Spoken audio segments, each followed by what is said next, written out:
Have you ever felt drained by people who seemed harmless, yet quietly chipped away at your peace of mind? Not everyone who smiles at you is blessing you. Not every compliment is sincere. In a world where kindness can be a mask and politeness a tool of manipulation, learning to recognize who is truly in your corner becomes a vital life skill. Some people won't shout in your face or openly hurt you, they'll simply erode your trust, bit by bit, until you begin to doubt yourself. Betrayal doesn't always come from enemies, it often comes from the ones you least expect. The deepest wounds don't come from a slap or a harsh word. They come from the moments you let someone in, trusted them with your inner world, and they used your openness to manipulate, to control, to make you feel small. It's not just emotional betrayal. It's a brutal reminder, not everyone deserves your trust. You can't control how others treat you, but you can always control who you allow to stay in your life. That is the essence of Stoicism. It's not about trying to change others, it's about seeing them clearly.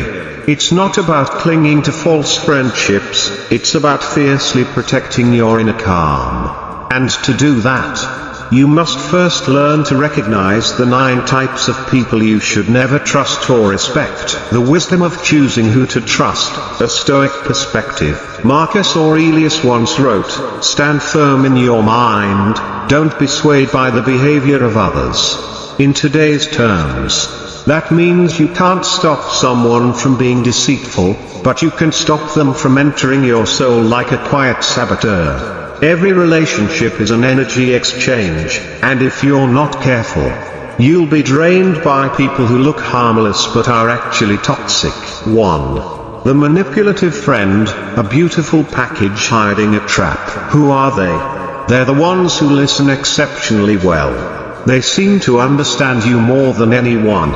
They remember the small details, say the right things at the right moments, and make you feel seen. But don't be fooled by the soft eyes or the timely encouragement. Behind it all is a calculated strategy. They're not listening to understand. They're gathering ammunition for when you're most vulnerable. Every confession you make isn't stored in their heart, it's stored like a weapon.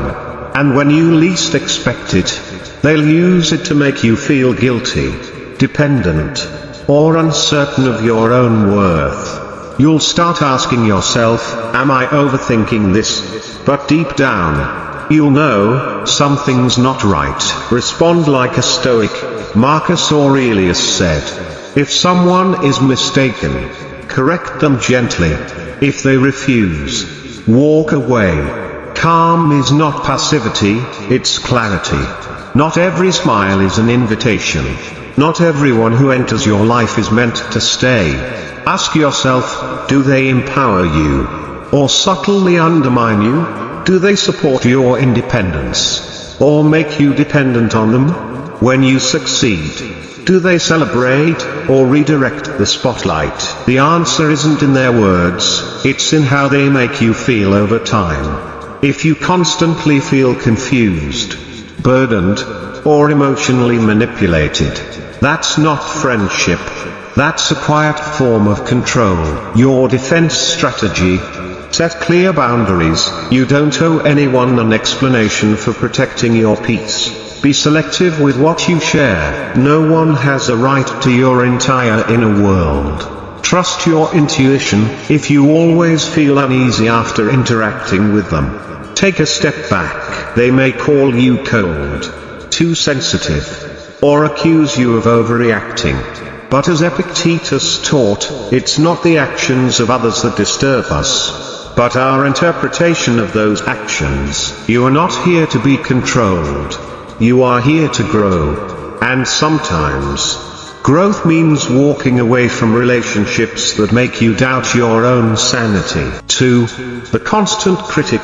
When help becomes emotional erosion. They never run out of opinions, especially about you. Your ideas, not impressive. Your goals, unrealistic. Your character, flawed in subtle but unrelenting ways. They wear the mask of honesty, the robe of realism, and the tone of tough love. But beneath it all, their words don't build you, they break you. Not loudly, not all at once, but slowly, persistently, like a gentle stream carving cracks into your confidence. They say they're just being honest. They say it's for your own good.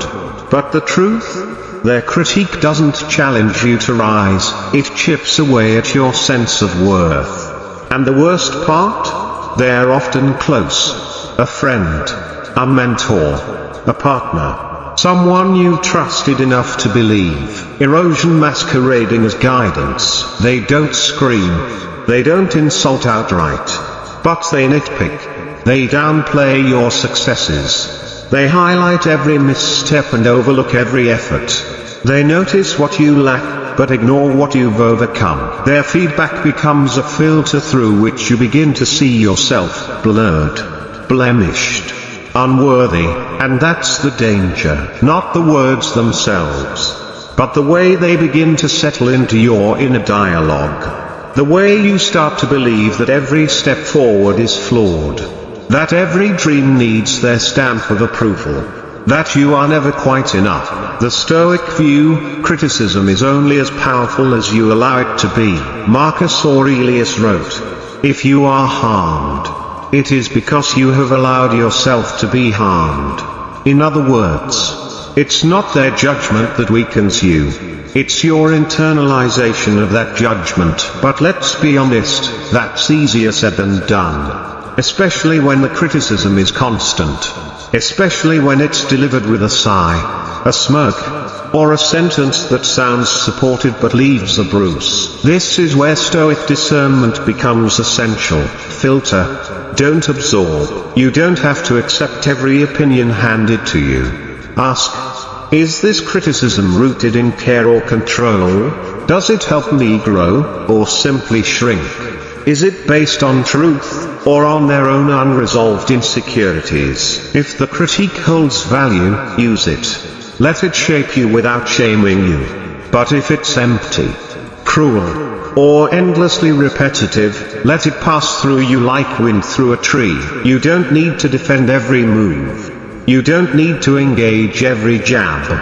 Silence is not weakness, it is the strength of someone who no longer needs approval to breathe freely. When to step away. Some people won't stop criticizing, because diminishing others is how they feed their own fragile ego. You don't owe your time, energy, or self-esteem to those who consistently erode it. Even if they're family. Even if they've always been that way. Even if they mean well. Good intentions don't justify harmful patterns. If you leave every interaction feeling smaller, questioning yourself more, doubting your light, something needs to change. Create a boundary, not a wall. You don't need to attack them. You don't need to beg them to understand. You simply need to decide that your inner voice deserves more protection than their opinion. Speak less to them. Share less with them. And surround yourself with those who correct you with compassion, not condescension. Choose critics who build, not break. True growth doesn't come from people who constantly point out your flaws. It comes from those who see your potential and challenge you with love. People who remind you that you're enough, even as they call you to rise higher. These are the critics worth listening to. The rest, let them talk. But don't let them define you, because you are not here to shrink into someone else's comfort zone. You are here to expand into the fullness of who you were meant to be. And that expansion begins the moment you stop letting critics set your limits, and start letting clarity shape your path. 3. The superficially friendly. When charm hides absence, they light up the room. They laugh at your jokes, even the bad ones. They know your name, compliment your efforts, and show up in every photo, chat, and social circle. On the surface, they are the perfect companion, outgoing, warm, effortlessly likable. But beneath the glitter and smiles lies an uncomfortable truth. There is no depth, no loyalty, no presence when it matters most. They are superficially friendly, present in appearance, but absent in spirit. They give generously, but only when it's convenient. They speak with enthusiasm, but rarely with substance. They're there for the parties, the highs, the highlights, but disappear in your lows, your silences, your struggles. And over time, you realize the connection you thought you had was just an echo of their desire to be liked, not to love, not to commit, not to truly see you. Their kindness was never personal. It was performative. They didn't show up because they cared about you. They showed up because they cared about being seen. Seneca wisely taught, associate with those who will make a better man of you. Welcome those whom you yourself can improve. In practice, this means not everyone deserves access to your inner world. A wide circle of shallow connections will never replace one soul who truly sees you. The Stoic does not collect companions like trophies. The Stoic chooses them with discernment. Genuine friendship isn't born in noise, in group chats, in filtered selfies. It's forged in the quiet moments, when no one else is watching. When someone stays beside you not for applause, but for love. The Stoic seeks those who show up when it's inconvenient, offer presence, not just performance, share truth, even when it's uncomfortable, because real friendship isn't always fun. It's real, it's honest, and sometimes it's hard. There's nothing wrong with enjoying the company of light-hearted people, but don't mistake friendliness for friendship. Not every pleasant presence deserves your secrets. Not every charming voice deserves your trust. Keep your emotional energy for those who don't disappear in the storm. For those who aren't afraid of silence. For those who stay when there's nothing to gain. Because that is where sacred friendship lies. A true friend may not be loud, may not be everywhere, may not shower you with praise, but they'll be there when it matters most. Not for the photo, not for the show, but for you. The Stoics would rather have one silent companion who walks through pain with you than 1,000 voices who only love you when you're easy to love. Yes. Be kind. Yes. Be approachable, but don't confuse access with belonging. Let your heart stay open, but let your gates remain guarded. Not all friendliness is friendship. Not all smiles mean sincerity. And not all presence means loyalty. For the inattentive listener, when silence becomes emotional absence, you speak from the heart. You share something personal, something real, and across from you sits someone nodding, smiling, murmuring, as if they're tuned in, but they're not. Their eyes wander, their replies feel automatic, their body is there, but their spirit is somewhere else. You walk away not just unheard, but unseen. The quietest form of rejection. They didn't argue, they didn't insult, they simply weren't present. And that absence, it cuts deeper than criticism, because at its core, communication is not just about words. It's about connection. When that connection is missing, you feel it deeply. You start to wonder, do my words matter? Does my voice carry weight? Do I matter in this space? And that quiet wandering becomes emotional erosion. To be ignored is to be diminished. The inattentive listener may not intend harm, but the impact is real. When someone fails to meet you in the present moment, they're not just missing your words, they're missing you. And if this becomes a pattern, it corrodes trust, safety, and even your sense of self. Stoic wisdom, attention is respect. Marcus Aurelius wrote, concentrate every minute on doing what's in front of you with genuine seriousness. For the Stoic, attentiveness is more than a habit, it's a virtue. To truly listen is an act of honor. It says, you exist. You matter. I'm here with you. It is not loud. It is not dramatic, it is sacred. And when someone withholds that presence, consistently, it is not minor. It is a silent statement: you are not worth my full presence. What can you do? Start with clarity. Ask yourself, am I communicating openly and authentically? Have I voiced how I feel when I'm not truly heard? Sometimes, a gentle prompt can bring someone back to awareness. But if your presence continues to be treated like background noise, Stoicism offers a clear response. Detach with wisdom. Presence should not be begged for. You should never have to shrink your emotions just to be noticed. You should never have to fight for attention in spaces that claim to care for you. If they can't listen to you in the small moments, how can they stand beside you in the big ones? Your voice is not disposable. Your time is not meaningless. Your stories deserve more than vacant stares. Invest where you're valued. Look for the people who lean in, not away, who pause to understand, not just reply, who hear your silences just as clearly as your words. That is what Stoicism teaches.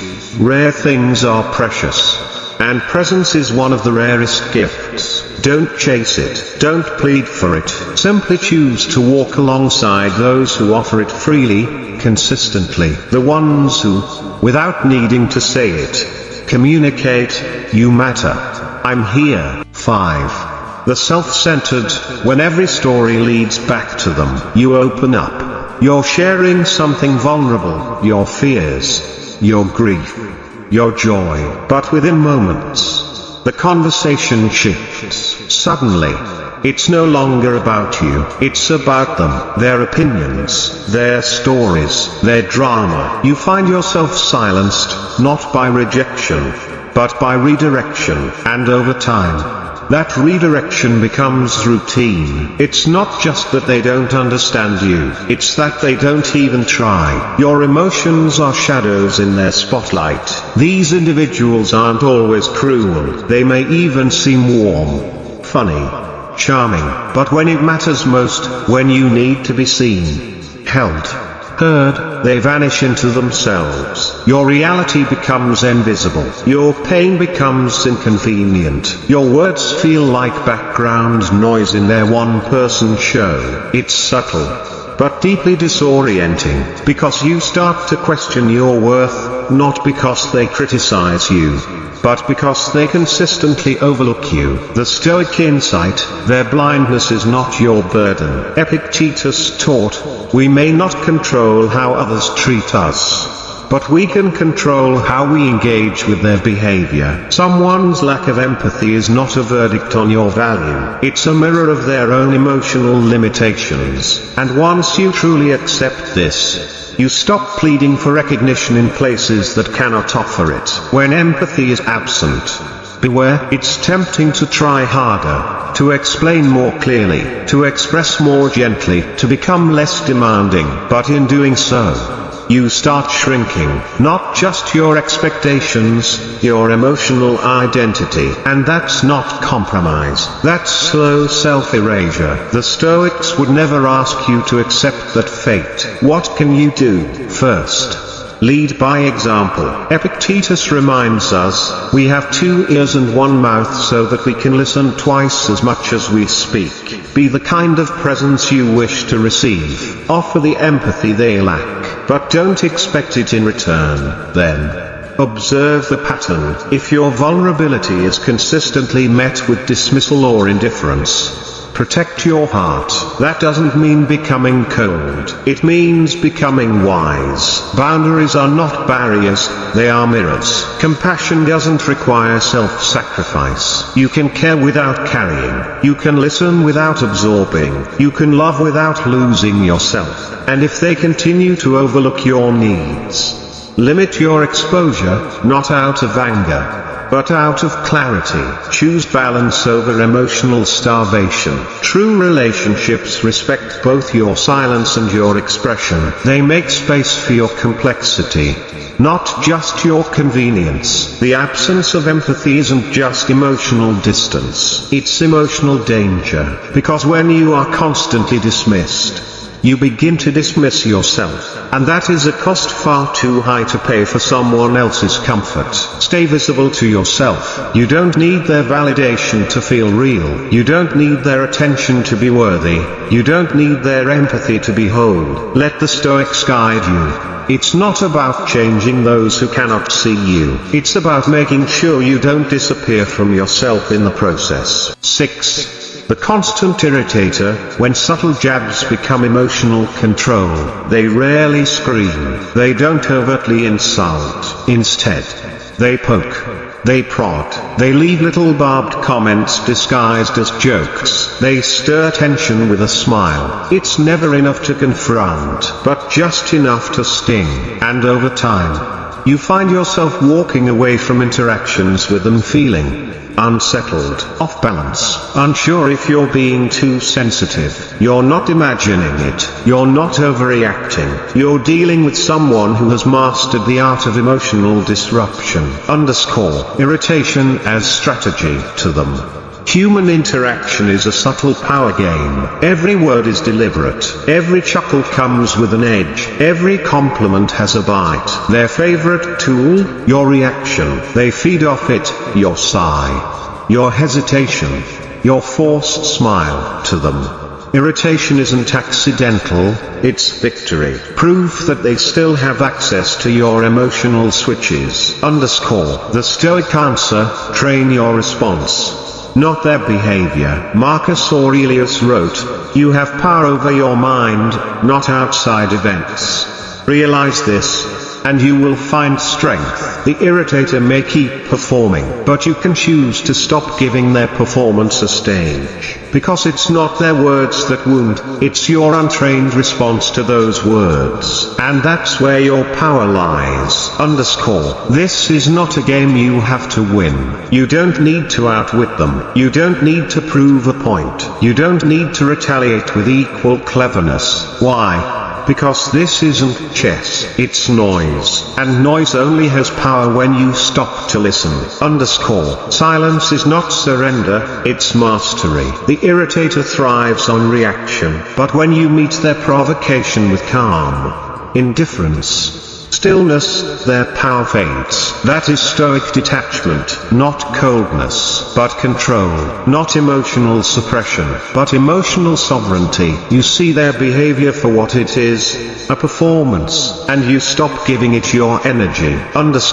You become unshakable, not because they stop provoking, but because you stop being provoked. You observe, you acknowledge, but you do not absorb. Their barbed comments become background noise, like a flickering light in a room you've already chosen to leave. You don't fix it. You don't fight it. You simply move on. But detachment is not tolerance of abuse. Let's be clear. If their irritation becomes toxic, if their presence destabilizes your inner peace, speak up. Set boundaries. Walk away, and know this, the strongest boundary is often invisible. It's the one you draw within, when you declare, "This person does not get to control my emotional weather." That's Stoic power. True strength is the mountain, not the wind. You don't need to stop irritation from happening. You just need to stop being ruled by it. Be like the mountain, unmoved, untouched, unconcerned, because your peace is not a reaction, it's a decision, and when that decision is firm, the irritator loses their grip, no matter the season, no matter the storm. 7. The eternal victim. When helplessness becomes your responsibility, there's always something wrong, something broken, something unfair. To speak with them is to step into a storm that never ends. And somehow, no matter the problem, it's never their fault. You try to help. You offer advice. You pour your energy into their chaos. And for a moment, it feels meaningful, like maybe your presence is making a difference. But then it repeats. Same stories. Same wounds. same helplessness. You begin to realize, they're not looking for solutions, they're looking for sympathy, not growth, but attention, not healing, but a host. The quiet drain of emotional codependency. At first, you feel noble, needed, but slowly, you begin to wither, because the more you give, the more they take, not maliciously, not even consciously, but relentlessly. They don't attack, they don't deceive, they just depend, until their pain becomes your weight, until their inertia becomes your exhaustion. They weaponize helplessness, and without realizing it, you become the caretaker of someone who refuses to rise. The Stoic view, suffering is not a place, it's a choice. Epictetus reminds us, it's not what happens to you, but how you react to it that matters. Suffering, through the Stoic lens, is not a permanent identity. It's a crucible for growth, a call to action. But the eternal victim doesn't want to rise. They want to be carried. They want you to feel what they refuse to face. And over time, their refusal becomes your burden, their chaos, your guilt. Empathy without boundaries is enabling. Yes, care. Yes, support. But don't confuse compassion with emotional self-erasure. Every time you solve a problem they avoid, you delay their growth. Every time you excuse their refusal to change, you deepen their stagnation. And worst of all, you begin to lose touch with your own center. Stoicism teaches, help where you can, but never at the cost of your own virtue or peace. What does Stoic compassion look like? It is not coldness. It is clarity. It is standing beside someone, not carrying them. It is offering support, not surrender. It is reflecting truth, not cushioning illusion. You can care deeply, and still say, this is yours to heal, not mine to hold. That is not cruelty. That is maturity. That is wisdom in action. The mirror, not the crutch. Set boundaries not as walls, but as mirrors. Let your distance reflect a truth they must face. Healing is their responsibility, and if they resent you for stepping back, let them. Some people would rather stay in their pain than face the discomfort of rising. But you don't have to sink with them. You are not their savior. You are not here to be the permanent anchor for someone who refuses to swim.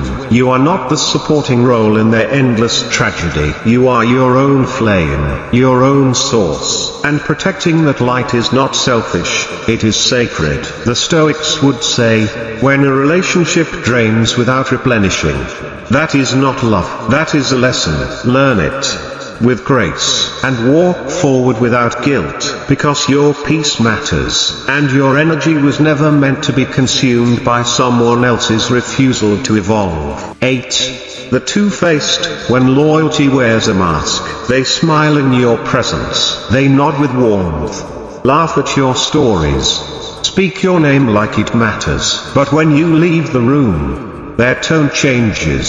Suddenly, you are no longer a friend, but a subject, a rumor, a target. They speak behind you in ways they never would to your face. And when the truth comes back around, through whispers, through quiet revelations, it stings deeper than any direct betrayal ever could. Because this person made you feel safe, and that safety was a lie. The quietest kind of betrayal. The two-faced individual doesn't stab you in the chest. They stab you in the back, while smiling. Their betrayal is not loud. It's subtle, not direct, but calculated. They don't want conflict. They want control. They want to appear kind, respectable, trustworthy, while undermining you from the shadows. And when confronted, they deny, they blame, they gaslight.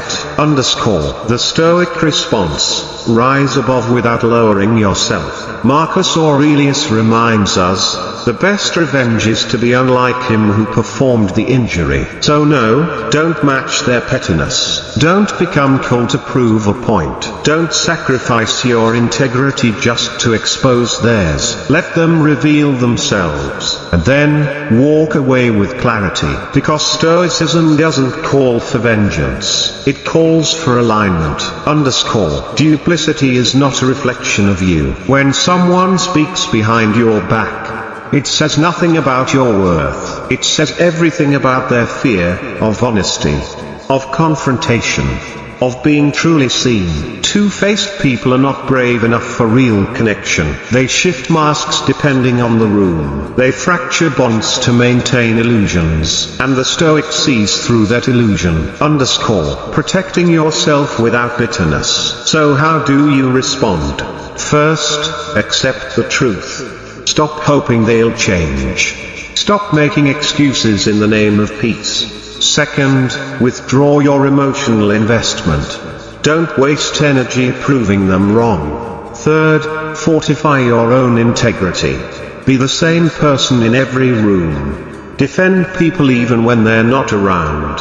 Speak truth even when no one hears it. That consistency, that alignment, that is your armor. Let this betrayal refine you, not ruin you. Don't become less trusting, become more discerning. Don't harden, sharpen. Not everyone deserves access to your inner world. Not everyone who smiles deserves space in your heart. And when someone shows you that they are willing to harm you in secret, believe them. Then free yourself. Your character is your compass. The Stoics teach, guard your character more fiercely than your reputation, because in a world full of duplicity, character is what guides you home. Reputation is what others think. Character is who you are when no one is watching. Stay loyal to that, and no two-faced person will ever truly destabilize your foundation. 9. The toxic, when their presence poisons your peace. They don't just challenge your calm, they consume it. They don't just disagree, they distort. They don't just make mistakes, they make you feel like the mistake. Around them, the air grows heavier. Your joy feels muted. Your confidence withers in silence. At first, you can't quite name it. They may be charming, thoughtful, even. They smile. They apologize. They promise. But behind it all is a pattern, subtle, corrosive, and relentless. Toxicity doesn't always scream, it whispers. It whispers in the way they twist your words, in the way they make you feel like the problem, in the guilt they plant when you try to set boundaries. You walk on eggshells. You overthink every word. You start second guessing who you were before they entered your life. And that's the tragedy. Toxic people don't just hurt you, they slowly convince you to hurt yourself. The Stoic lens, your soul deserves protection. Epictetus wrote, the key is to keep company only with people who uplift you, whose presence calls forth your best. Toxic individuals do the opposite. They chip away at your light. They pollute your peace. They confuse your intuition until you stop trusting it. And sometimes, they do it with a smile. That's what makes them dangerous. They hide behind gestures of care while quietly unraveling your inner world. Stop hoping they'll change, start noticing how you feel. The Stoic doesn't waste time trying to change others. Instead, they observe. Ask yourself, do I feel safe around them? Do I feel more whole, or more fragmented? Do I feel like I have to become smaller just to be accepted? If the answer is yes, pay attention. Those feelings aren't overreactions, they're signals. Boundaries aren't harsh, they're healing. You don't need to yell. You don't need to justify. You don't even need to explain. You just need to act. Reduce exposure. Limit access. Protect your energy like your life depends on it, because in many ways, it does. If they respond with guilt tripping or anger, that's proof the boundary was necessary. And if they escalate, walk away, not in anger, not in drama, but in strength. Peace isn't just the absence of conflict, it's the presence of alignment. The Stoics teach us that peace is not passive, it is built, protected, guarded. You deserve relationships where your spirit is nourished, your voice is honored, your light is celebrated, not competed with. If someone persistently disrupts that, they don't belong in your path. Let them go, not to punish them, but to rescue yourself. Reclaim what was always yours. When they're gone, something beautiful happens. You reconnect with who you were before toxicity taught you to dim your voice. You begin to trust your intuition again. You breathe easier because you finally remember. You never needed their permission to protect your peace, only your own. Conclusion: the hidden battle we all fight, and the courage to win it. You've now journeyed through the silent, complex battlefield of human relationships. Not the loud, explosive ones, but the quiet conflicts. The ones that leave no bruises but still cause deep internal scars. The ones where manipulation comes dressed in gentleness. Where constant criticism hides behind just trying to help. Where fake warmth mimics friendship. Where selective silence replaces empathy. Where charm conceals absence, and kindness carries a hidden hook. These are not enemies in armor. They're ghosts in plain sight. And yet, in facing them, something remarkable happens. You don't just see others more clearly, you begin to see yourself. Because while this path may have revealed the darkness others carry, it also illuminated the light you must protect: your dignity, your clarity, your peace. And walking beside you, through it all, has been Stoicism, quiet, unwavering, brutally honest. Not loud like anger, not dramatic like revenge, but steady, like stone. It teaches us that life isn't about avoiding pain. It's about choosing who you suffer for. It's not just about who enters your life. It's about who earns the right to remain. You were never meant to be someone else's emotional sponge. You are not here to be drained, doubted, or dominated. You are here to grow, to protect your inner sanctuary with strength and serenity. You are here to choose who holds space in your story. What Stoicism has taught us through each hidden encounter. Each of the 9 personalities we've explored left more than a scar. They left a lesson, a truth waiting to be embodied. With the manipulator, we discovered that kindness must be discerning, and that boundaries are acts of self-respect. With the critic, we reclaimed our voice from those who dressed judgment as guidance. With the charming but shallow, we remembered that intimacy requires depth, not frequency. With the inattentive, we were reminded that true presence is the highest form of love. With the self-centered, we stopped contorting ourselves to be visible in their narrow spotlight. With the irritator, we found peace not in reaction, but in calm detachment. With the eternal victim, we learned that empathy without limits becomes self-betrayal. With the two-faced, we saw the necessity of guarding our integrity over maintaining appearances. And with the toxic, we realized that choosing peace often means walking away without permission. Every encounter taught us something vital, not just about what to avoid, but about what to fortify: our intuition, our discernment, our courage to walk away, our right to protect what's sacred within. Peace is not passive, it's a practice you recommit to daily. Let's be clear, the Stoics never sugarcoated reality. They never promised a life free of difficult people or painful dynamics. They never offered shortcuts through hardship. Instead, they handed us tools: clarity, self-discipline, a calm so rooted that storms become irrelevant. They didn't teach us to eliminate conflict. They taught us to become unshakable in its presence. And that is your new power. Not perfection, not armor, but awareness, and the resolve to live by it. To see manipulation without needing to fix it. To feel criticism without letting it shape your identity. To meet emotional chaos with calm discernment, not surrender. You don't need to justify your clarity. You don't need to apologize for protecting your space. You are not obligated to keep someone close simply because of shared history. Letting go is not rejection. It is protection. Walk forward, quietly, but powerfully. You don't need an announcement. You don't need a dramatic exit. You don't even need to explain why you're stepping back. Distance is its own declaration.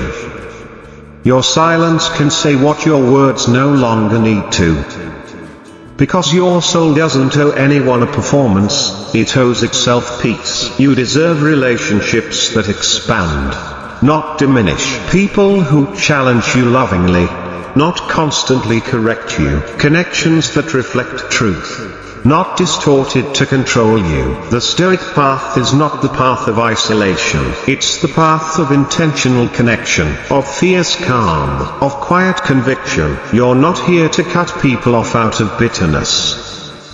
You're here to cut through illusions out of wisdom. And in that clarity, you don't just guard your peace, you rediscover your power.